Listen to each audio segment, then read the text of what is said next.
क्या हाल चाल है बच्चों? चलिए आगे बढ़ते हैं। कार्बोहाइड्रेट का सफर लेकर चलते हैं आगे। मोनोसैकराइड हमने खत्म कर लिया है और काफी डिटेल तरीके से मोनोसैकराइड किया है। ग्लूकोज, फ्रक्टोज, इनकी रिएक्शंस, अपग्रेड करना, डिग्रेडेट करना, सारी रिएक्शंस को हमने समझा है। तो आज हमारा टारगेट है डायसैकराइड एंड पॉलीसैकराइड। ठीक है, डायसैकराइड एंड पॉलीसैकराइड, इस पर हम फोकस करेंगे। So let's start it. आ जाएं सारे लोग, जल्दी से कॉपी निकाल लें।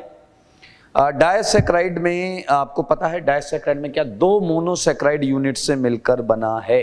डायसैकराइड क्या होता है? दो मोनोसैकराइड यूनिट से मिलकर बना होता है।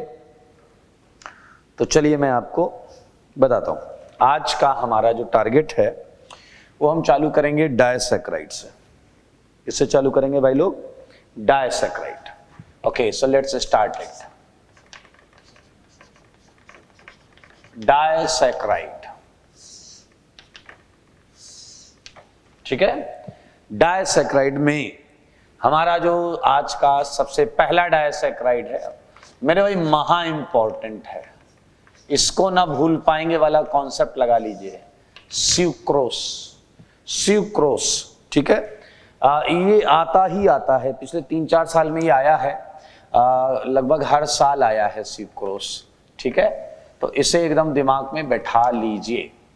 स्यूक्रोस है क्या, सारी बात करते हैं। डायसैकराइड है तो दो मोनोसैकराइड कंडेंस हुए होंगे, उन्हीं से बना होगा, ठीक है। तो मेरे भाई जरा ध्यान से सुने, पॉइंट वाइज मैं सारी बातें लिखूंगा। जैसा कि पता है डायसैकराइड है तो हम लिखेंगे इट्स डाइमर ऑफ, मेरे भाई, ग्लूकोज एंड फ्रक्टोज।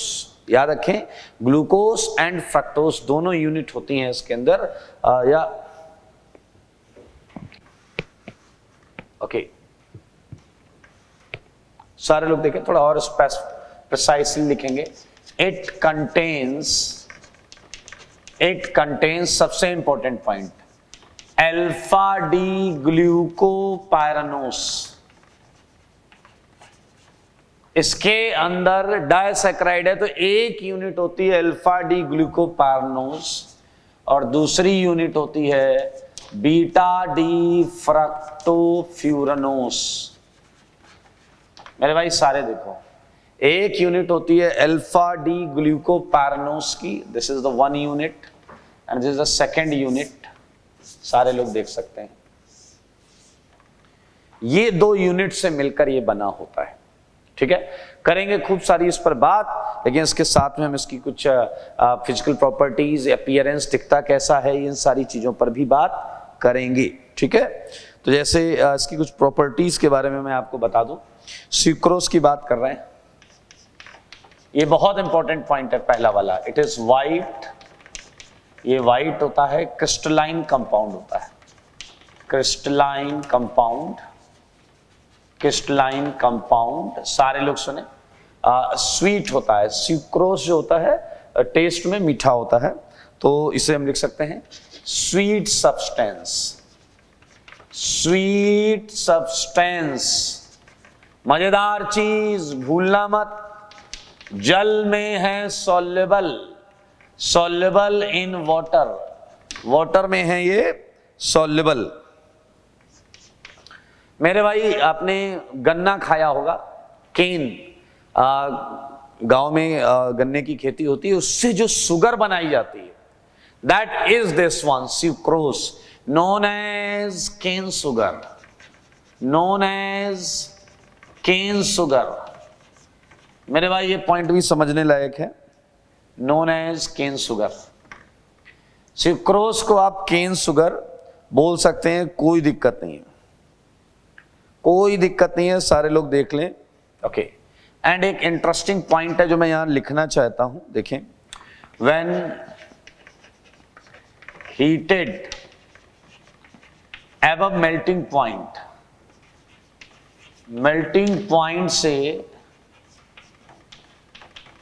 जब ऊपर हीट करते हो, it gives brown substance, brown substance अरे सबको पता है ये ब्राउन सब्सटेंस, ये ब्राउन सब्सटेंस होता है कैरामेल।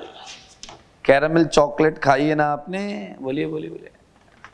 कैरामेल ब्राउन होता है और ये जब हम उसे काफी हीट करते हैं तो ये आपको प्राप्त होता है। सारे लोग ध्यान से सुन लें मेरे भाई। सुक्रोज जो होता है डायसैक्राइड, ये नेट डेक्स्ट्रो रोटेटरी होता है। नेट क्या होता है? डेक्स्ट्रो रोटेटरी होता है। चलिए इसके कुछ और छोटी छोटी बातें लिखना, ये सारे यहीं से क्वेश्चन बन जाएंगे आपके। एक और चीज, इसका मॉलिक्यूलर फॉर्मूला मेरे भाई, आपको पता है ग्लूकोज फ्रक्टोज का मॉलिक्यूलर फॉर्मूला C6H12O6 होता है। वो कंडेंस होते हैं तो उनसे एक वाटर निकलता होगा। तो कार्बन तो सेम रहेंगे 6 6 12।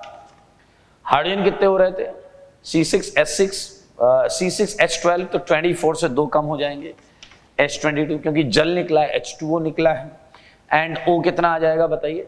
O66 कितना हो जाएगा मेरे भाई? C12H22O11। आपको जो सीट मिली है उसमें फॉर्मूले में H थोड़ा गलत लिखा हुआ है, वो आप देख लीजिएगा, H को थोड़ा करेक्ट कर लीजिएगा, ठीक है। ये इसका फॉर्मूला है, मॉलिक्यूलर फॉर्मूला ये है। ध्यान से सुनना मेरे भाई। Sucrose is dextrorotatory, is dextrorotatory. और इसका जो अल्फा है, अल्फा ऑफ सुक्रोज, वो है +66.5 डिग्री। हम इसे कैलकुलेट करेंगे अभी हम इसे कैलकुलेट करके पता करेंगे, ठीक है। So don't worry, it's very easy, ठीक है। Sucrose is dextrorotatory and ये +66.5 डिग्री हमें यहाँ पर दिया हुआ है मेरे भाई। अब मैं एक चीज करता हूं कि मैं सुक्रोज से आपको मिलवा देता हूं, ठीक है। सुक्रोज से आपको मिलवा देता हूं, उसका स्ट्रक्चर तो आप देख सकते हैं। एक अल्फा डी ग्लूकोपार्नोस है, एक बीटा डी फ्रक्टोफ्यूरनोस है, और हम उन्हें क्या करेंगे? कंडेंस मींस उनके बीच से जल गायब हो जाएगा। अच्छा, जल किन के बीच में गायब होगा? अब ये बड़ा इंटरेस्टिंग प्रश्न है, सारे लोग ध्यान से सुनिएगा जो मैं बताने जा रहा हूं। ये है पायरानोस, मतलब यहां अल्फा डी ग्लूकोपार्नोस मतलब 6 की रिंग है, तो मैं आपको यहां पर अल्फा वाला बना के दे देता हूं। आई होप आपने ये रिंग बनाना ये सीख लिया है। अल्फा में आपको याद है कैसे हुआ करते थे ग्रुप? सच बताओ, याद है आपको? ये देखिए, ये 5 अल्कोहल है और ये यहां से पता चलता है कि ये अल्फा है या नहीं। एनोमेरिक पे ऑक्सीजन नीचे की तरफ, OH नीचे की तरफ, तो ये अल्फा होता था, ठीक है मेरे भाई। जरा ध्यान से सारे लोग देखें, ये आपके सामने अल्फा डी ग्लूकोपायरानोस, ठीक है, जो इसकी बात हो रही थी, ये यहां मैंने बना दिया। अभी बनाएंगे सुक्रोज, बनाएंगे बीटा डी फ्रक्टोफ्यूरनोस। चलो बीटा डी फ्रक्टोफ्यूरनोस की हम बात करते हैं, तो मैं यहां पर बना रहा हूं इस जगह पर, सारे लोग ध्यान से देखिएगा। फ्यूरनोस का मतलब जानते हैं आप? फ्यूरनोस का मतलब 5 की रिंग है, फ्यूरनोस है, फ्रक्टोफ्यूरनोस। मेरे भाई आपको याद होगा, यहां OH अप, यहां OH डाउन। इसका बीटा फॉर्म है, इसका फॉर्म है बीटा।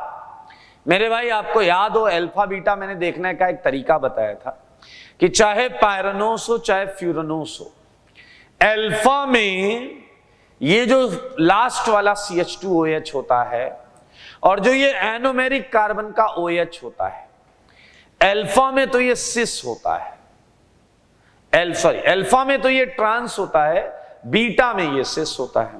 देखिए अल्फा में ये क्या है, क्या है ये अल्फा में? ट्रांस। तो चलिए अगर मैं यहां बनाता हूं इसे, तो सारे लोग देखिएगा ध्यान से। लाइक ये है आपका OH, सारे देखेंगे CH2OH। मुझे क्या बनाना है यहां? बीटा। तो बीटा में आप सिस बना सकते हैं, तो सिस में क्या आ जाएगा बताइए? CH2OH। Look at this. अब इसमें यार कंडेंस किन किन साइड्स के बीच में होगा वही आपको सीखना है। कंडेंस किन किन साइड्स के बीच में होगा वही सीखना है आपको। सारे लोग ध्यान से देखो पहले। ये है आपका अल्फा डी ग्लूकोपायरानोस, ये है आपका बीटा डी फ्रक्टोफ्यूरनोस, ठीक है। ये OH, ये CH2H, ये बीटा है, ये अल्फा है। मैं फिर से इसे मेंशन कर देता हूं। ये कौन सा सेगमेंट है आप देख सकते हैं, अल्फा डी ग्लूको, जगह नहीं है सर नीचे इसके। ये फ्रक्टोज। आप बताइए जल किसी भी OH और किसी भी OH के बीच में निकल सकता है, लेकिन हर कंडेंसेशन कोई भी दो, एक इसका OH एक इसका OH, उससे मेरे भाई जो बनेगा वो सुक्रोज नहीं होगा। इतने सारे पॉसिबल अल्कोहल के बीच में एक कंडेंसेशन जो है वही सुक्रोज देगा। अब वो कंडेंसेशन कौन सा है आइए बताते हैं। सारे सुनना, सारे, और ध्यान से सुनना।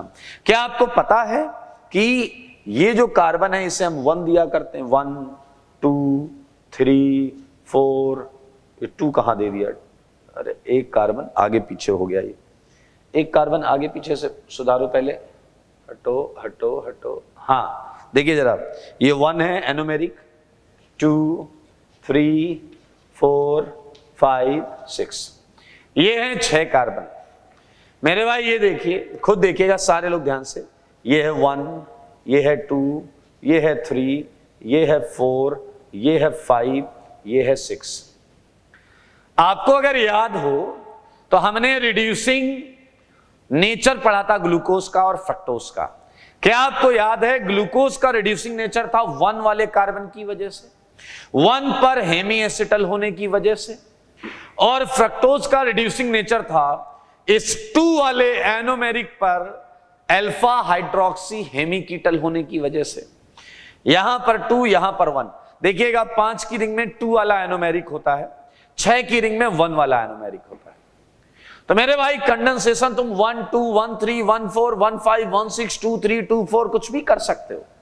Out of those all possible disaccharides एक सुक्रोज होगा, एक सुक्रोज होगा।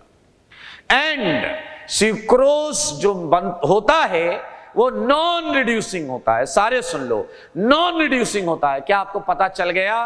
क्या आपको पता चल गया कहां से कंडेंसेशन होगा? सोचो जरा, नॉन रिड्यूसिंग का क्या मतलब है? लेफ्ट वाली रिंग का एनोमेरिक कार्बन 1 जो है वो हेमी एसिटल से एसिटल में कन्वर्ट हो चुका है, यही मतलब हुआ। और जो फ्यूनोस रिंग है सेकेंड वाली, इसका भी जो नंबर 2 कार्बन है एनोमेरिक कार्बन, वो भी इस फॉर्म से चेंज हो चुका है। तो क्या ये जवाब क्लियर मिल रहा है या नहीं कि इसका अल्फा वाले का 1 और फ्रक्टोज वाले बीटा वाले का 2 यही कंडेंस हुए हैं। मेरे भाई दरअसल इसका एनोमेरिक, देखिए अगर किसी का भी एनोमेरिक बच गया तो जो डाइसैकेराइड होगा वो रिड्यूसिंग होगा। The only disaccharide which we can find out is condensation between 1 and 2, so that जो बनेगा वो नॉन रिड्यूसिंग होगा और सुक्रोज भी नॉन रिड्यूसिंग होता है। अब समस्या सुनना, समस्या क्या है कि ये है 2 इधर राइट साइड में और ये है 1। अब मुझे 1 और 2 को कंडेंस करना है तो इन्हें आमने सामने लिखना पड़ेगा, इन्हें आमने सामने लिखना पड़ेगा। एक काम करो भाई, ये देखो ये देखो, ये ऐसा कंपाउंड है ना, ऐसा पलट दो, पलट दो, पलटो, पलटोगे तो ये 2 वाला कार्बन इधर आ जाएगा, आ जाएगा। पलट दूं क्या मैं? चलिए मैं पलट देता हूं, ठीक है। सारे लोग देखिएगा, पलटने से नंबर इधर उधर हो जाएंगे, ठीक है। मैं पलट रहा हूं भाई साहब। ओके, जब ये पलटेंगे तो OH ये नीचे चला जाएगा, ये CH2H ऊपर आ जाएगा और ये CH2H नीचे आ जाएगा। सो आई थिंक हमें ज्यादा चेंजेस नहीं करने हैं। देखिएगा देखिएगा सारे लोग देखिएगा, ये H, ठीक है ना, ऐसे पलटा है एंड ये OH। देखो जरा सारे, ये बीटा डी फ्रक्टो है, दोनों के एनोमेरिक को सामने ला रहे हैं, बीच वाला सेम ही रहेगा घूम फिर के। सारे लोग देख लो, मैं नंबरिंग वापस कर देता हूं, देख लेना ध्यान से। 1 2 3 4 5 6 ये हैं। And these 2 OH going to condense, हटाओ हटाओ हटाओ, कंडेंस करते हैं, आओ इन्हें कंडेंस करते हैं। जल निकाल लो, जल कंडेंसेशन का मतलब जल निकल गया। ये सारे देखो भाई, ये बन गया, ये है आपका सुक्रोज, ये है आपका सुक्रोज आपके सामने बना हुआ। सारे देख लो, सुक्रोज आपके निगाहों के सामने बना हुआ है। सारे देख लो भाई, सारे, कोई समस्या नहीं होनी चाहिए। This is your sucrose.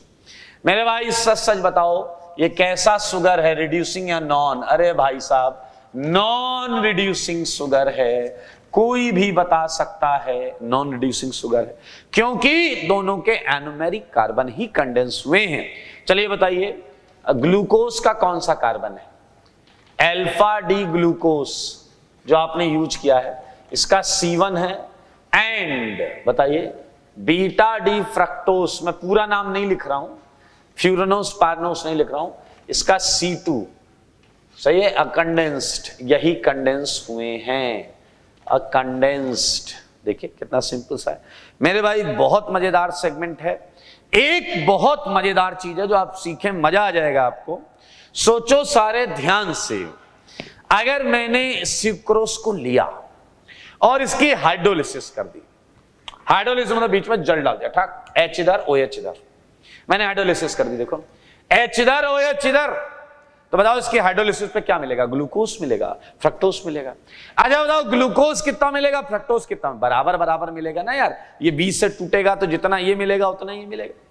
तो मेरे भाई अगला पॉइंट महा महा महा इंपॉर्टेंट, सारे लोग देखें इस पॉइंट को, क्लियर?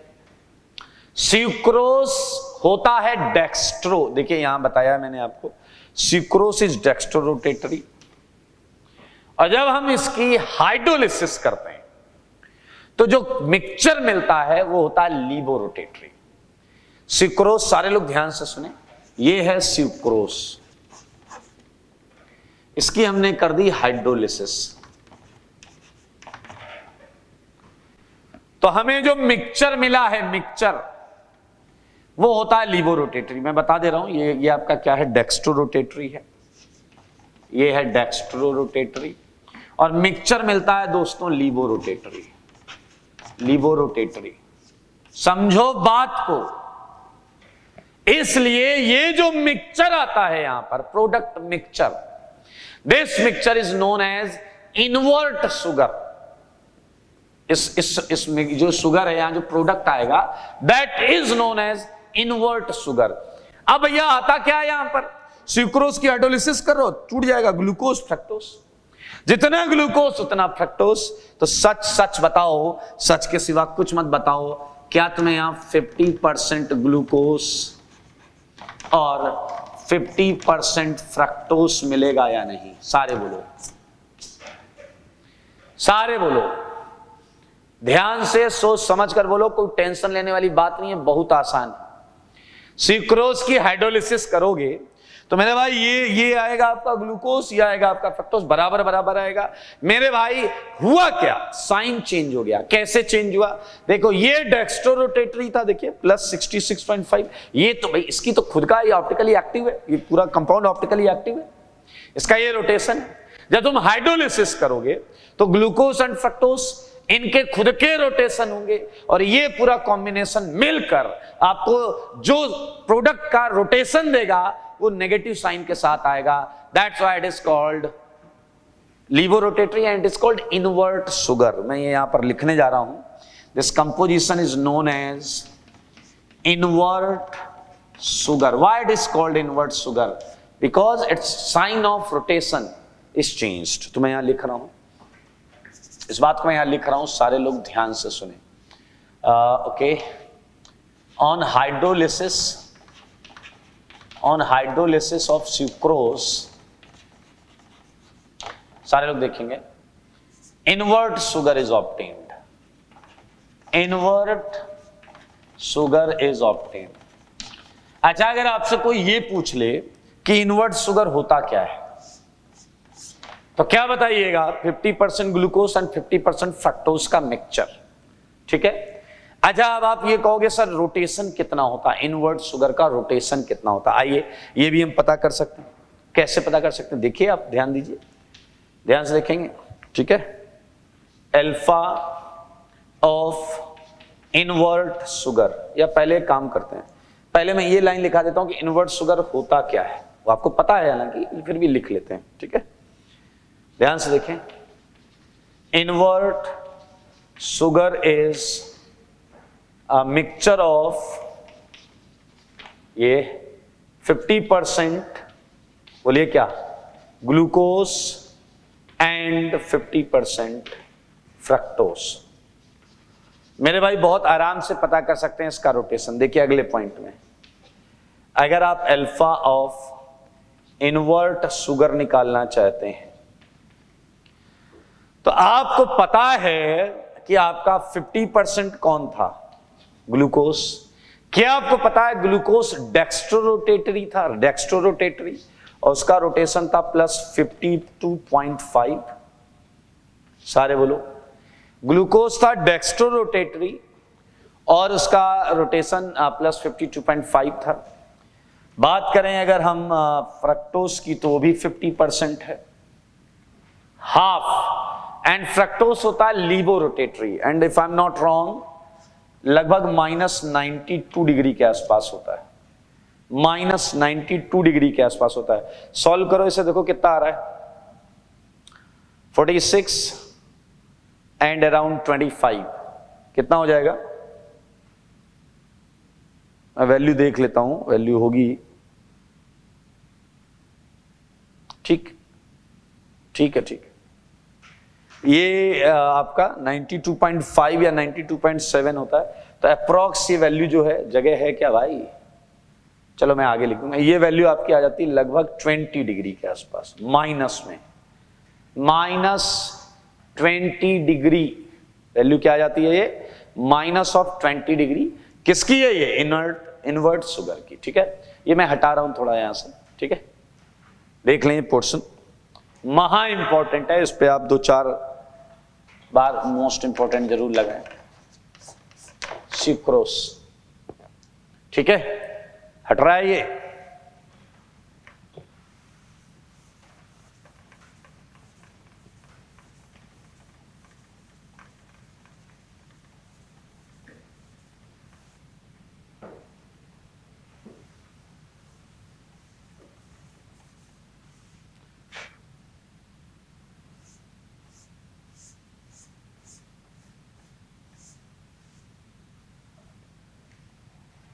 चलिए करें भाई।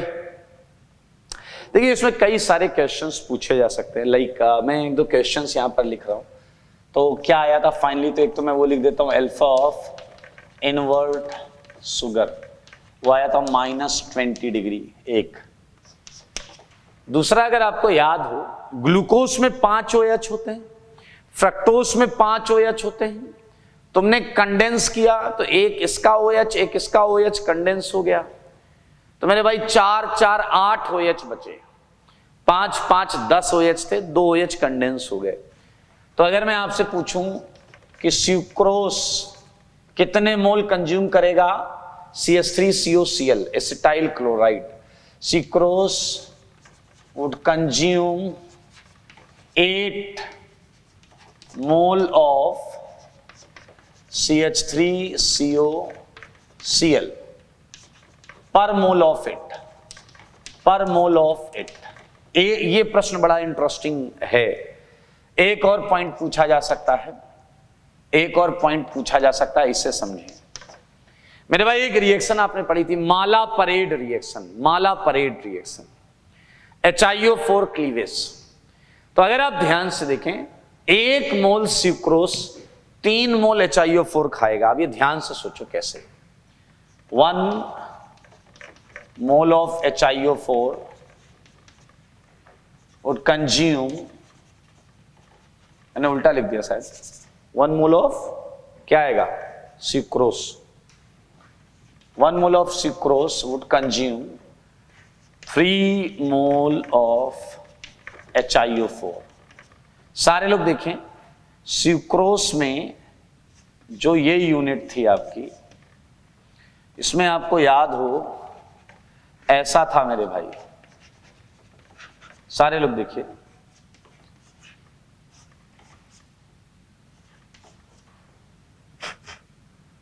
ये था, ठीक है, यहां पर क्या था? CH2OH, और ये था आपका CH2OH, राइट। नीचे था, ये नीचे था, खैर इससे फर्क नहीं पड़ेगा, ये था। मेरे भाई ध्यान से सुनो, एक HiO4 यहां लगेगा, ये विसिनल है। एक HiO4 यहां लगेगा, ये भी विसिनल है। और एक HiO4 यहां लगेगा, ये भी विसिनल है। और कहीं नहीं लगेंगे तो 2 HiO4 इन पायरानोस इसमें लगेंगे 2 HiO4 और 1 HiO4 जो कंज्यूम होगा वो लगेगा इन फ्यूरानोस, ये जो यहां पर है। मेरे भाई एक और प्रश्न पूछा जाता है, हमने पिछली क्लास में एक और चीज पढ़ी थी, ओसाइड। ओस की जगह ओसाइड पढ़ा था, ओस तो पढ़ा ही था, ओसाइड भी पढ़ा था। तो मेरे भाई ये जो लिंकेज होता है, ये लिंकेज, इसे हम ग्लाइकोसिडिक लिंकेज बोलते हैं, ग्लाइकोसिडिक लिंकेज। तो सुक्रोज में कैसा ग्लाइकोसिडिक लिंकेज है, अगर कोई ये पूछे आपसे तो मेरे भाई जरा ध्यान से देखना, ये एनोमेरिक वाला कौन सा यूज हुआ है, ये अल्फा यूज हुआ है और इधर बीटा यूज हुआ है। ये 1 कार्बन था, ये 2 कार्बन था। तो मेरे भाई इस लिंकेज को सारे लोग ध्यान से देखें, इस लिंकेज को हम बोलते हैं alpha 1 glycosidic linkage, glycosidic linkage. और सुक्रोज में ही ये वाला लिंकेज जो है वो है आपका beta 2 glycosidic linkage, glycosidic linkage. ये पॉइंट्स बहुत ज्यादा इंपॉर्टेंट है और ये आपसे पूछे जा सकते हैं, इसलिए ध्यान से देखें, करें इसे, बहुत ज्यादा इंपॉर्टेंट है ये। Look at carefully.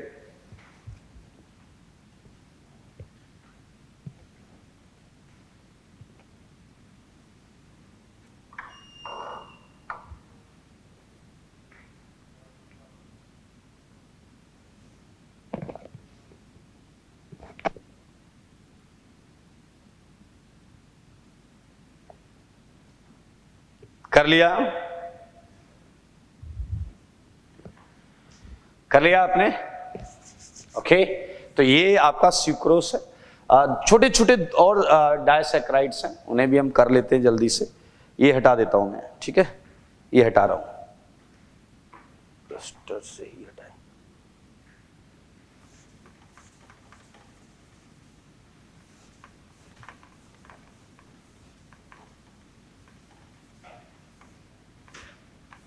अच्छा, डायसैकराइड हम जो पढ़ रहे हैं वो मोनोसैकराइड्स के ही वाटर कंडेंसेशन से पढ़ रहे हैं। तो क्या ये आपको पता है कि फॉर्मूला बिल्कुल सेम होने वाला है, बिल्कुल सेम होने वाला फॉर्मूला वही C12H22O11। तो मेरे भाई चलिए जल्दी से हम कर लेते हैं। हमारा जो अगला डायसैकराइड है सेकेंड, ये है आपका माल्टोस, ये है माल्टोस, ठीक है। मजेदार चीज क्या है, इसमें फ्रक्टोस नहीं होता, ग्लूकोज, दोनों यूनिट ग्लूकोज होती हैं।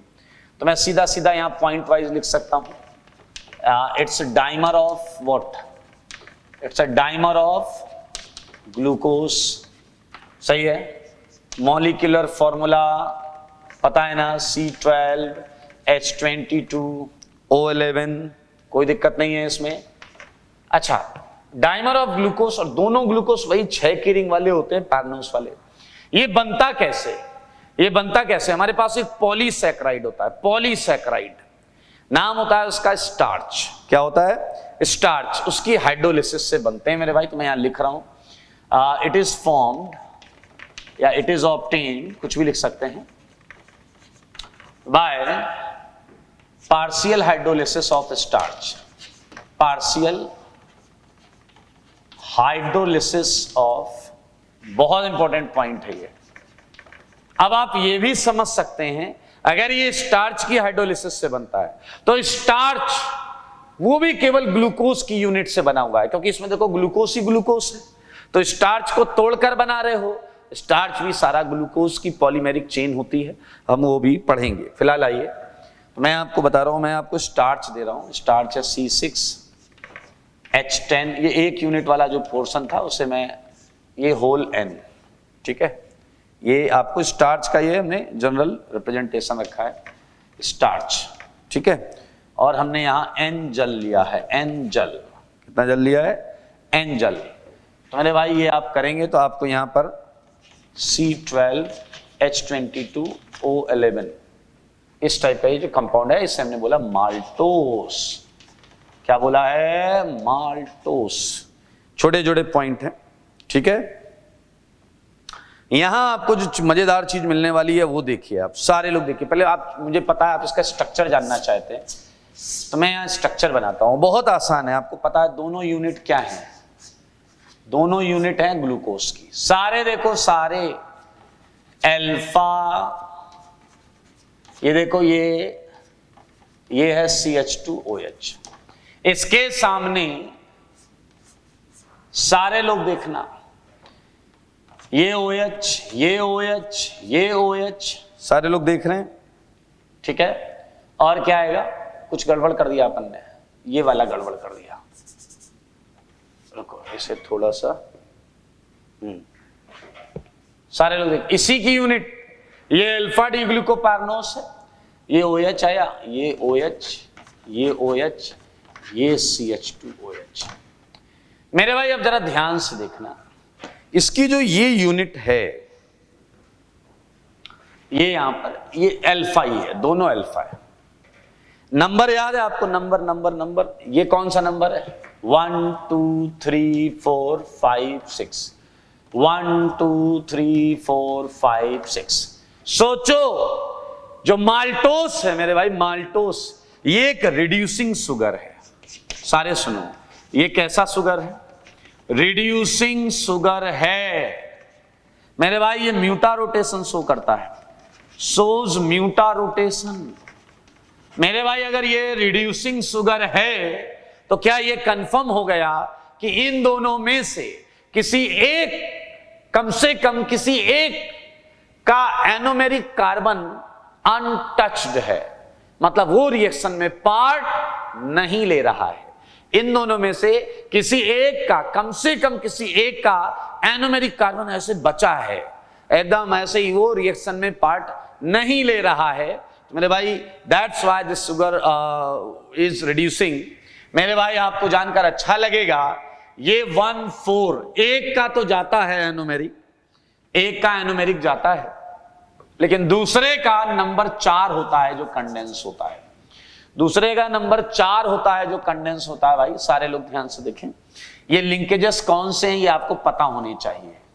ये देखिए, दिस इज योर माल्टोस, ये जो हम पढ़ रहे हैं ये है माल्टोस। और मेरे भाई why this sugar, why this disaccharide is reducing? Because of this 1 carbon, because this anomeric carbon is a hemiacetal group, और ये टॉलेंस फेलिंग को निपटा देगा, यहीं से म्यूटा रोटेशन कर लेगा।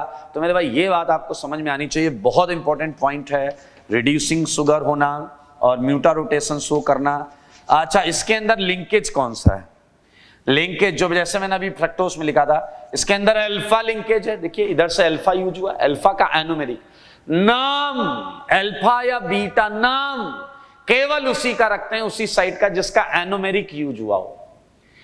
फ्रक्टोज में अल्फा बीटा दोनों क्यों रखा? क्योंकि इसका भी एनोमेरिक यूज हुआ था, इसका भी एनोमेरिक यूज हुआ था। इधर अल्फा, इसका एनोमेरिक यूज नहीं हुआ है, वो तो खाली पड़ा है। तो मेरे भाई इसे बस बोलेंगे alpha 1 4 glycosidic linkage, alpha 1 4 glycosidic linkage. बहुत सिंपल सी बात है, देख लें आप लोग एक बार। माल्टोस आपकी नजरों के सामने है, किसी को कोई डाउट नहीं होना चाहिए।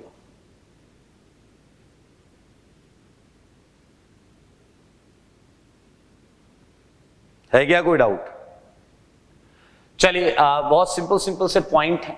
अगर मैं आपसे पूछूं कि इसमें कौन सा पार्ट रिड्यूसिंग है, तो this is a non reducing segment, this is a non reducing segment, and we all know that this is a reducing segment, ये है reducing segment। मेरे भाई कुछ भी हो, एक भी reducing segment हुआ तो पूरी की पूरी शुगर जो होगी वो reducing शुगर ही मानी जाएगी। पूरी की पूरी जो शुगर है वो reducing शुगर ही मानी जाएगी। देख लो साफ साफ, कोई दिक्कत नहीं है। हो तो बता दो, बहुत आसान है। माल्टोस ये आपके सामने है, ठीक है। तो इसे हटाएंगे और हम बात करेंगे थर्ड डाइसैकराइड की। इसे हटाने वाला हूं, ठीक है। आइए हटा देते हैं।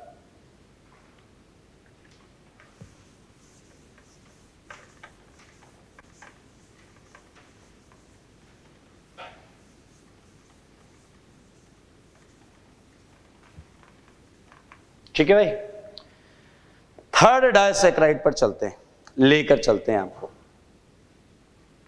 थर्ड डाइसैकराइड, चलिए आ जाइए।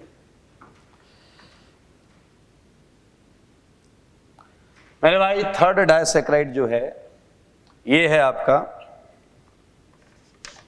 लैक्टोस। नाम तो सुना ही होगा, लैक्टोस। आपको बाकी चीजें तो पता ही हैं, सारे लोग सुने। लैक्टोस जो है इसे मिल्क शुगर भी कहते हैं। It is also known as milk sugar. जो शुगर मिल्क में पाई जाती है वो लैक्टोस होता है। फॉर्मूला तो यार कब तक करते रहोगे, सेम ही होगा, C12H22O11। आई डोंट थिंक इसमें किसी को डाउट है, हम बात कर रहे हैं लैक्टोस की, ठीक है। ठीक है ना भाई, ये डाइसैकराइड होता है। लेकिन इसमें मजेदार चीज क्या है, ध्यान से सुनेंगे। इसमें जो 2 यूनिट होती है उसमें एक ग्लूकोज होती है। आपने देखा ग्लूकोज सब में आ रहा है, इसमें ग्लूकोज होता है, लेकिन दूसरी यूनिट को पकड़ेंगे हम, इट ऑन हाइड्रोलिसिस। जब इसकी हाइड्रोलिसिस करेंगे तो ये 2 पार्ट में टूटेगा। इट ऑन हाइड्रोलिसिस, सारे लोग देखेंगे, gives D glucose and D galactose. Galactose थोड़ा नाम से भी याद रहेगा, लैक्टोस इसमें भी आ रहा है, इसमें भी आ रहा है, डी गैलेक्टोस। ये मिल्क शुगर होता है, इसे मिल्क शुगर बोल सकते हैं। इसका मॉलिक्यूलर फॉर्मूला आपको पता है। एंड ये हाइड्रोलिसिस पर जो 2 कंपोनेंट्स देता है उसमें एक तो डी शुगर होता है ग्लूकोज का, और एक होता है आपका गैलेक्टोस का। मैं यहां पर स्ट्रक्चर बना देता हूं, मैं यहां स्ट्रक्चर बना दे रहा हूं, स्ट्रक्चर ऑफ लैक्टोस। सारे लोग देखेंगे, इंपॉर्टेंट पॉइंट है। और साथ में ये भी देखिए, देखिए पहले मैं यहां बनाता हूं, एक ग्लूकोज की यूनिट बना रहा हूं, सारे लोग देखेंगे, ठीक है। और मजेदार, अभी देखो इसमें थोड़ा सा मैंने लिखा है it contains D glucose unit, लेकिन आपसे ये पूछा जा सकता है ग्लूकोज अल्फा है या बीटा है। तो आपको जानकर बहुत अच्छा लगने वाला है कि मेरे भाई अप डाउन अप, इसमें आता है बीटा ग्लूकोज। क्या आता है इसमें, सारे बोलो। ये एक काम करते हैं, अभी हमें पहले गैलेक्टोस बनाना है। वेट मैं पहले बना देता हूं आपको। ये तो मैंने बीटा बनाया है, पहले आराम से देखना, तसल्ली से, कोई टेंशन नहीं लेना है, मत लेना टेंशन। ये OH, ये OH, ये OH एंड ये CH2OH, ठीक है। सारे लोग देख लीजिए। मेरे भाई मैंने अभी आपके सामने ग्लूकोज ही बनाया है। ये है बीटा डी ग्लूकोज और ये है आपका बीटा डी ग्लूकोज। सारे लोग देखिए एकदम रिलैक्स होकर, टेंशन नहीं लेना रत्ती भर भी, टेंशन नहीं लेना रत्ती भर भी। लेकिन मैंने आपको क्या बोला, एक ग्लूकोज यूनिट होती है, एक ग्लूकोज यूनिट होती है और एक गैलेक्टोस यूनिट होती है। तो मेरे भाई एक ग्लूकोज यूनिट है हमारे पास, अब हम एक गैलेक्टोस यूनिट लाते हैं। गैलेक्टोस और ग्लूकोज में एक रिलेशन होता है, उससे हम ये फॉर्मूला याद रख सकते हैं। गैलेक्टोस ग्लूकोज का C4 एपीमर होता है। एपीमर आपने ऑप्टिकल में पढ़ा था, मतलब ग्लूकोज के और गैलेक्टोस के नंबर 4 कार्बन पर डिफरेंस होता है। ये 1 है, ये 2 है, ये देखें 1 2 3 4 5 6, नंबर 4 ये है। अगर मैं इस नंबर 4 को चेंज कर दूं, अगर मैं इस नंबर 4 को चेंज कर दूं, लाइक OH ऊपर कर दूं, तो ये अब ग्लूकोज नहीं रहा, ये गैलेक्टोस यूनिट हो गई। कौन सी यूनिट हो गई मेरे भाई? ये हो गई गैलेक्टोस यूनिट। सारे सुन लो। और ये है ग्लूकोस यूनिट। मेरे भाई इसका कंडेंसेशन 1,4 ही होता है, 1,4 ही होता है। तो मैं आपको ये कंडेंसेशन यहां पर दिखा देता हूं, सारे लोग देखिए। And this condensation looks like trans, है ना एक तरीके से। ये देखिए, अरे कोई टेंशन मत लो यार, ये इसे नीचे खींच के लिख दो तो अपोजिट रहेगा। अगर तुमने दोनों रिंग को बराबर लेवल पे लिखा होता, दोनों रिंग को बराबर लेवल पे लिखा होता तो फिर ये ऐसे बनाया जाता। दोनों रिंग को अगर बराबर लेवल पे लिखा होता तो ऐसे बनाया गया होता, और अगर एग्जैक्ट एक दूसरे के ऊपर लिखा होता तो फिर ऐसे बनाया गया होता। इसमें क्या दिक्कत है भाई?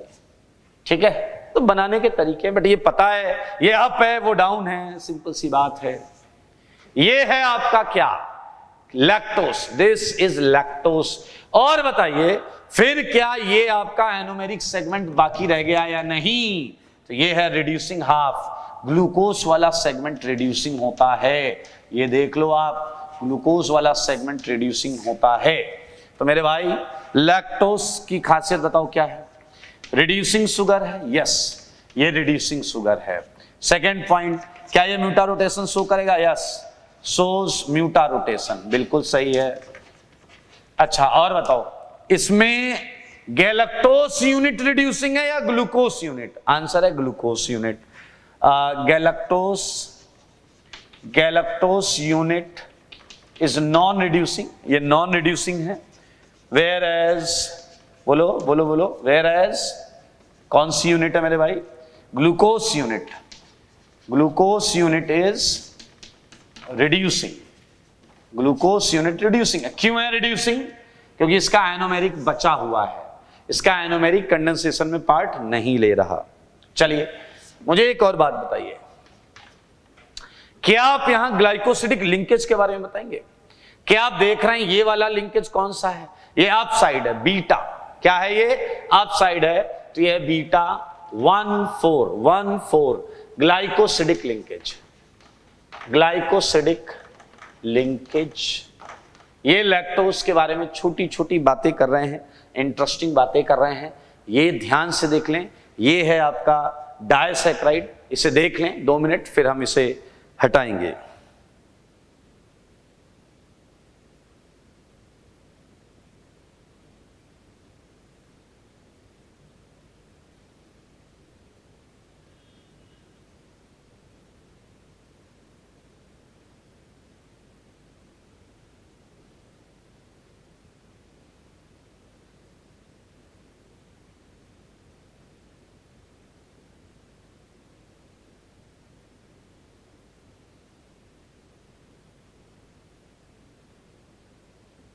हो गया भाई? हटा दें? ठीक है, हटा रहा हूं इसे।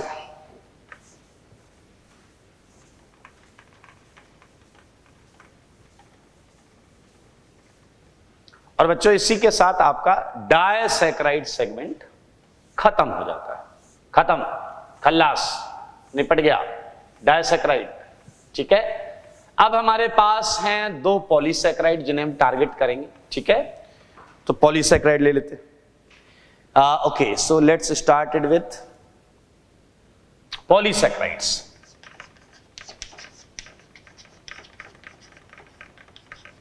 पॉलीसैक्राइड्स, पॉलीसैक्राइड में जो पहला पॉलीसैक्राइड मैं आपको बताने जा रहा हूं वो सारे लोग ध्यान से सुने, वो है सेल्यूलोस। क्या है? सेल्यूलोस। ठीक है मेरे भाई, ये पर्टिकुलर ग्लूकोज की यूनिट का पॉलीमर है। एक ग्लूकोज यूनिट लो, उसी को पॉलीमराइज करते जाओ, पॉलीमराइज करते जाओ, बन गया सेल्यूलोस। क्या है मैं बता रहा हूं, यहां पर देखें, सारे लोग देखें। इट्स रिपीटिंग, या हटाओ ना, it consist of beta D glucopyranose segment, यही रिंग है, यही सेगमेंट है, सारे देखो। अब आप इसे हावर्थ में भी बना सकते हो और चेयर में भी बना सकते हो, जैसी आपकी मर्जी है। फिलहाल मैं आपके सामने हावर्थ में बना रहा हूं। बीटा है बीटा, बीटा है बेटा, सारे देखो। ये इधर इसके सामने एक और मॉलिक्यूल रख दिया मैंने, सारे देखो सारे। इसके सामने मैंने एक और मॉलिक्यूल रख दिया, what is that, OH OH OH, ठीक है, OH CH2OH। इसके सामने एक और मॉलिक्यूल रखो, उसके सामने एक और रखो, इसके पीछे भी ऐसे मॉलिक्यूल रखते जाओ। पॉलीमर बनना है, कंडेंस कर लेंगे। या आप मेरे भाई इसी को आप चेयर से भी रिप्रेजेंट कर सकते हैं, लाइक दिस, ठीक है। इसके सामने मैंने ये देखिए एक और रख दिया, ऐसे बहुत सारे रखने हैं आपको। This is your OH OH OH OH CH2OH, ये सेम चीज बना रहा हूं मैं। ये है OH OH OH, यहां आ रहा है OH and this is your CH2OH। ये बीटा डी ग्लूकोपार्नोस यूनिट ही है मेरे भाई। इसमें 1,4 लिंकेज होता, 1,4, एक का 1 एक का 4, इसका 1 इसका 4, फिर इसका 1 आगे वाले का 4, फिर उसका 1 आगे वाले का 4। मेरे भाई ये देखो जरा, इसका 1 अगर आप देख पा रहे हो, 1 2 3 4 5 6, 1 2 3 4 5 6। तो ये 1,4 कंडेंस करा देता हूं आपकी आंखों के सामने। अपोजिट है ना, अपोजिट, टेंशन मत लेना। ये कंडेंस ऐसे, इसका 1 और आगे वाले का 4 कंडेंस हुआ होगा। पॉलीमर है ना दोस्त, ऐसे इसका 4 कंडेंस हुआ होगा। मैंने भाई ये चेन रिपीट हो रही है, तो इसे रिपीटिंग यूनिट पकड़ते हैं। पकड़ लें पकड़ लें पकड़ लें, यहां से पकड़ते हैं। ऑक्सीजन ले लो इधर, ओलेन, this is your repeating unit. ये बार बार रिपीट हो रहा, आप देख सकते हैं सारे लोग। सेम यहां बना सकते हैं आप, यहां भी बना सकते हैं, चेयर में। पॉलीमेरिक चेन है, पॉलीमेरिक चेन। ऐसे ये भी कंडेंस हुआ होगा। फिलहाल रिपीटिंग यूनिट उठाएं, ओलेन। ये इससे इतने से रिप्रेजेंट किया जा सकता है सेल्यूलोज को। तो मेरे भाई आप देख सकते हैं ये है सेल्यूलोज और कोई भी पॉलीसैकेराइड, क्योंकि आप देख रहे हैं हर C1 आगे C4 से कंडेंस हुआ है, इसलिए मेरे भाई ये नॉन रिड्यूसिंग ही होगा, नॉन रिड्यूसिंग, ठीक है। Second, can't show mutarotation, no mutarotation, no mutarotation. Linkage पकड़ो, लिंकेज कौन सा है देखो जरा मेरे भाई। बीटा 1,4 ग्लाइकोसिडिक लिंकेज है, बीटा 1,4 ग्लाइकोसिडिक लिंकेज है। ये बीटा ही है, इसका 1 देखो, जिसका एनोमेरिक यूज हुआ उसी का देखेंगे अल्फा या बीटा। ये भी ये एनोमेरिक है, बीटा था, 1,4 ग्लाइकोसिडिक लिंकेज। मेरे भाई बहुत तसल्ली और ध्यान से सुने, तो ये वाटर में इनसॉल्युबल होता है। क्या होता है वाटर में? इनसॉल्युबल। अब आप कहोगे सर इतने OH के बाद भी इनसॉल्युबल? मेरे भाई ये सारे OH इंट्रामॉलिक्यूलर हाइड्रोजन बॉन्डिंग में इस तरीके से सेट होते हैं कि ये वाटर के साथ सॉल्युबिलिटी नहीं दिखाते, ठीक है। It is insoluble, insoluble in जल। एक और मजेदार यूनिट, मजेदार पॉइंट और, अगर आप सेल्यूलोज की चाहे यहां से देखो चाहे यहां से देखो, एक रिपीटिंग यूनिट ये हुई, ये जो ब्रैकेट के अंदर है मेरे भाई, इसमें 3 ही OH हैं, 1 2 3, 1 2 3, 3 ही OH हैं। तो क्या आप ये लिख सकते हैं सुक्रोज की एक रिपीटिंग यूनिट ट्राई एसीटेट या ट्राई नाइट्रेट ही बनाएगा? मतलब अगर हम इसका एस्टरीफिकेशन करें, करें तो ये 3 ही ईस्टर बना सकता है। रिपीटिंग यूनिट की बात कर रहे हैं, तो ये बात यहां पर लिखी जा रही है, repeating unit of cellulose can form triacetate. सही बात है, it means they are 3 only OH, ठीक है। ये है आपका cellulose polysaccharide. Look at once on cellulose, देखें एक बार इसे ध्यान से।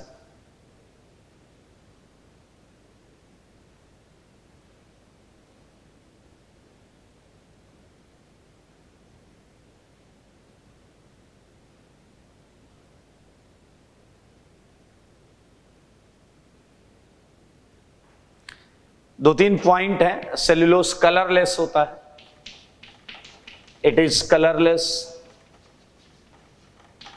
ठीक है। ये वाटर में सॉल्युबल नहीं होता and not in organic compounds, organic compounds में भी सॉल्युबल नहीं होता, ठीक है। लेकिन ये सॉल्युबल होता है, इट इज सॉल्युबल इन, ये डेटा आपको सारा मिल जाएगा आपके थ्योरी नोट्स में। It is soluble in ammoniacal cupric hydroxide, इसमें ये सॉल्युबल होता है। तो मेरे भाई हमने एक पॉलीसैकेराइड कर लिया है, छोटा सा एक पॉलीसैकेराइड और है, स्टार्च, ठीक है। इसे मैं हटा दूं, हटा दें इसे, ठीक है, हटा रहा हूं इसे।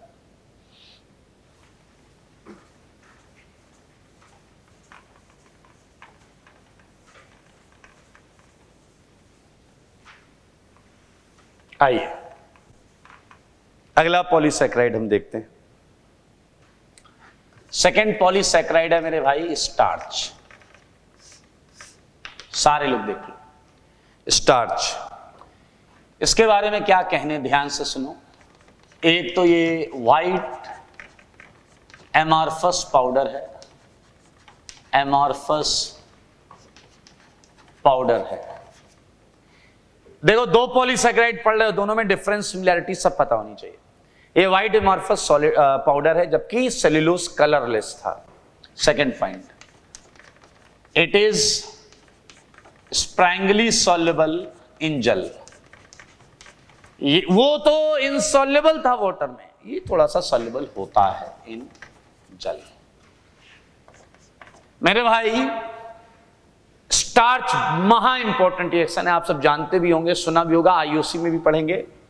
It gives blue colour, it gives blue colour with iodine solution, with iodine solution due to formation of maha important point है inclusion complex, inclusion complex। ये पॉइंट जो है मोस्ट इंपॉर्टेंट लगाना है इस पे। ये स्टार्च और I2 का टेस्ट प्रैक्टिकल ऑर्गेनिक केमिस्ट्री में भी इसे यूज करते हैं मेरे भाई। ये देखें ब्लू कलर होता है। अब मजेदार चीज सुनना, मजेदार चीज, स्टार्च एक्चुअली एक सिंगल कंपाउंड नहीं होता। स्टार्च एक्चुअली एक सिंगल कंपाउंड नहीं होता। Starch is not a single compound, not a single compound. You can say that it contains, starch contains, सारे लोग देखो, इसके अंदर दो सेगमेंट होते हैं मेरे भाई। एक होता है एमाइलोस और एक होता है एमाइलोपेक्टिन। एमाइलोपेक्टिन, एक होता है एमाइलोस, एक होता है एमाइलोपेक्टिन। मजेदार बात क्या है, ये भी पॉलीमर होते, ये भी पॉलीमर, ये भी पॉलीमर, और इन दोनों के कॉम्बिनेशन से जो बनता है वो भी polymer, that is starch, that is starch, ठीक है। तो एमाइलोस किसका पॉलीमर है? It's a polymer of D glucose, it's a polymer of alpha D glucose. मजेदार चीज सुनना। And what about amylopectin? Again it's a polymer of alpha D glucose. ये भी अल्फा डी ग्लूकोस का पॉलीमर होता है। ये भी पॉलीमर, ये भी पॉलीमर, उनके कॉम्बिनेशन से वो भी स्टार्च, वो भी पॉलीमर, ठीक है ना, मजेदार। अच्छा, एमाइलोस जो होता है, if I am not wrong, ये 10 to 15% होता है। स्टार्च के अंदर ये 10 to 15% होता है। एमाइलोपेक्टिन जो होता है वो 85 से 90% होता है। 85 से 90% होता है स्टार्च के अंदर। ये स्टार्च का कंपोजिशन बता रहे हैं, 10 से 15% स्टार्च में एमाइलोस होता है और ये एमाइलोपेक्टिन इतने % होता है। मेरे भाई ये वाटर सॉल्युबल है, ये क्या है, ये वाटर सॉल्युबल है, ये वाला पार्ट वाटर इनसॉल्युबल है। तभी आपको समझ में आया होगा कि स्प्रैंगली सॉल्युबल स्टार्च क्यों होता है, क्योंकि इसका परसेंटेज उसमें कम होता है। ठीक है, so this is your amylose, amylopectin. And मैं यहां पर आपको एमाइलोस दिखा सकता हूं। वैसे आप थ्योरी कॉपी, आपको जो थ्योरी सीट मिली है उससे आप एमाइलोस और एमाइलोपेक्टिन का स्ट्रक्चर ड्रॉ करिएगा। ठीक है, एमाइलोस इज वेरी इजी, लाइक मैं चेयर में अगर बनाऊं, what is this, OH alpha है ना, alpha OH OH OH OH and CH2OH। ठीक है, and again OH OH OH OH। ठीक है, एंड CH2OH। मैंने भाई 1,4 ग्लाइकोसिडिक लिंकेज है, so don't worry with that. ध्यान से देखेंगे, इस तरीके का ये एमाइलोस चलता रहेगा, ये पूरी चेन है ऐसे। ठीक है ना, ये आगे ऐसे चलती रहेगी। एमाइलोपेक्टिन जो होता है वो एमाइलोस चेन से ही बनाया जाता है। तो एमाइलोपेक्टिन का स्ट्रक्चर प्लीज आप ड्रॉ करेंगे, ड्रॉ इट फ्रॉम सीट। ठीक है, सीट से ड्रॉ कर लीजिए। And this is all about starch. ये स्टार्च के दो कंपोनेंट हैं जिसके बारे में हमने पढ़ लिया। And interesting point is this that we just finished biomolecule. तो अगली क्लास में हम पॉलीमर POC करेंगे। ठीक है, तो आज के लिए इतना ही रखते हैं। मेरा भाई थ्योरेटिकल पोर्शन है तो आपको थोड़ा ज़्यादा ध्यान देना पड़ेगा। वंस आपने इस पर कमांड कर लिया तो इसके क्वेश्चन आते ही आप टिक करेंगे आंसर और आगे बढ़ जाएंगे। ठीक है, तो आज के लिए इतना ही रखते हैं। धन्यवाद।